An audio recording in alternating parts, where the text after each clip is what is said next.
আসসালামু আলাইকুম। কে ভেবেছিল যে শিক্ষার্থীরা একসময় ঢাকা বিশ্ববিদ্যালয়ের বারান্দায় এসেও মাথা নিচু করে দাঁড়াতো, যাদেরকে একসময় ভর্তির সার্কুলারেও উপেক্ষা করা হতো, তারাই এখন ঢাকা বিশ্ববিদ্যালয়ের নেতৃত্ব দেবে। হ্যাঁ, ঠিকই শুনেছেন, এক সময় যে মাদ্রাসার ছাত্রদের ক্লাসে অপমান করা হতো, তুচ্ছ-তাচ্ছিল্য করা হতো, আজ তারা ইতিহাস গড়তে যাচ্ছে। ঢাকা বিশ্ববিদ্যালয়ের ডাকসু নির্বাচনে এবার যে চমক আসছে তা শুধু একটি নির্বাচন নয়, এটি একটি বিপ্লব। প্রিয় দর্শক, দৃষ্টি দিয়ে দেখুন, দৃষ্টিকোণ থেকে দেখুন। আজ এমন এক সত্য ঘটনা জানাবো যা শুধু আপনাকেই ভাবাবে না, আপনার ভেতরটাকেও নাড়িয়ে দেবে। আর মাত্র কয়েকদিন পরেই ঢাকা বিশ্ববিদ্যালয়ে শুরু হতে যাচ্ছে ইতিহাসের সবচেয়ে জমজমাট ডাকসু নির্বাচন। চারিদিকে সাজ সাজ রব, প্রচারণার ঝড়, আর এরই মাঝে সামনে এসেছে এক অবিশ্বাস্য খবর। ডাকসুতে ভিপি পদে যে প্রার্থীদের নাম শোনা যাচ্ছে তাদের প্রায় সবাই মাদ্রাসা থেকে উঠে আসা। বিপ্লবী ছাত্র পরিষদ থেকে আব্দুল ওয়াহিদ, যিনি কুতুবদিয়া ইসলামিয়া মাদ্রাসায় পড়াশোনা করেছেন। সমন্বিত শিক্ষার্থী সংসদ প্যানেলের মোহাম্মদ জামাল উদ্দিন খালিদও একজন মাদ্রাসা শিক্ষার্থী। ইসলামী ছাত্র আন্দোলনের ইয়াসিন আরাফাত তেজগাঁও জামিয়া ইসলামিয়া মাদ্রাসার ছাত্র। এমনকি গণ অভ্যুত্থানের গুরুত্বপূর্ণ সমন্বয়ক আব্দুল কাদেরও মাদ্রাসা থেকে এসেছেন। এত গেল কয়েকজনের কথা, আরও আছে। ছাত্রদল থেকে লড়েছেন মোহাম্মদ আবিদুল ইসলাম খান, যিনি ঢাকার বিখ্যাত তামিরুল মিল্লাত কামিল মাদ্রাসায় পড়াশোনা করেছেন। তার নানা ছিলেন কুমিল্লার দৌলতপুর দরবার শরীফের একজন পীর।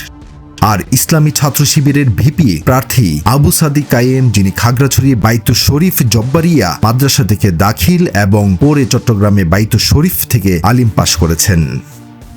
একটু ভাবুন তো, এই সেই ঢাকা বিশ্ববিদ্যালয় যেখানে এক সময় মাদ্রাসার ছাত্রদের ভালো সাবজেক্ট দেওয়া হতো না, যেখানে ভর্তি পরীক্ষায় ভাইভাতে নানা ধরনের উল্টা পাল্টা প্রশ্ন করে তাদেরকে মনোবল ভেঙে দেওয়া হতো, মাদ্রাসা ও হিজাব পরা মেয়েদের ক্লাসে অপমান করা হতো। আর আজ সেই ঢাকা বিশ্ববিদ্যালয়ের নেতৃত্বের আসনে বসতে যাচ্ছে মাদ্রাসার শিক্ষার্থীরা।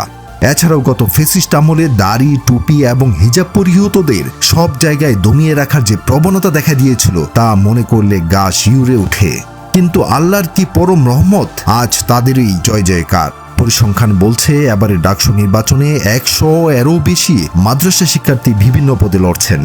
আর ভিপি পদের সবচেয়ে প্রভাবশালী প্রার্থীরাও মাদ্রাসারই ছাত্র। এটা কোনো কাকতালীয় ঘটনা নয়, এটা প্রমাণ করে যে মাদ্রাসার ছাত্ররা এখন শুধু ধর্মীয় শিক্ষায় সীমাবদ্ধ নেই, তারা আধুনিক জ্ঞান বিজ্ঞানেও নিজেদের প্রমাণ করতে শুরু করেছে। ঢাকা বিশ্ববিদ্যালয়ের মতো জায়গায় তাদের এই উত্থান শুধু একটি শিক্ষা প্রতিষ্ঠানে সীমাবদ্ধ থাকবে না, এর ঢেউ খুব শীঘ্রই জাতীয় রাজনীতিতেও আছড়ে পড়বে। ভিপি পদের মূল লড়াইটা হতে যাচ্ছে সাদিক কায়েম ও আবিদুল ইসলামের মধ্যে। দুজনেই ইতিমধ্যে নিজেদের প্রচারণা শুরু করেছেন এবং শিক্ষার্থীদের মাঝে বেশ জনপ্রিয়তাও পেয়েছেন। তবে সাদিক কায়েমকে আপাতত জনপ্রিয়তায় বেশ এগিয়ে আছে মনে হচ্ছে।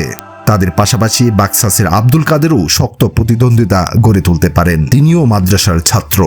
কিন্তু শেষ পর্যন্ত কে জিতবে তা বড় কথা নয়, বড় কথা হলো এবার ঢাকা বিশ্ববিদ্যালয়ের ভিপি যেই হোক না কেন, তিনি একজন মাদ্রাসা শিক্ষার্থী হবেন।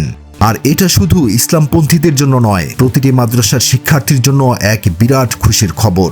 এটা তাদের পরিশ্রম, অধ্যবসায় আর মেধার স্বীকৃতি। এর মধ্য দিয়েই জাতীয় নেতৃত্বে মাদ্রাসা শিক্ষার্থীদের নেতৃত্ব দেওয়ার পথ খুলে যাচ্ছে। এই উত্থান, পরিবর্তন, এটি একটি নতুন দিগন্তের সূচনা। মাদ্রাসা থেকে ঢাকা বিশ্ববিদ্যালয় হয়ে জাতীয় নেতৃত্ব, এই যাত্রা হয়তো কেবল শুরু হলো।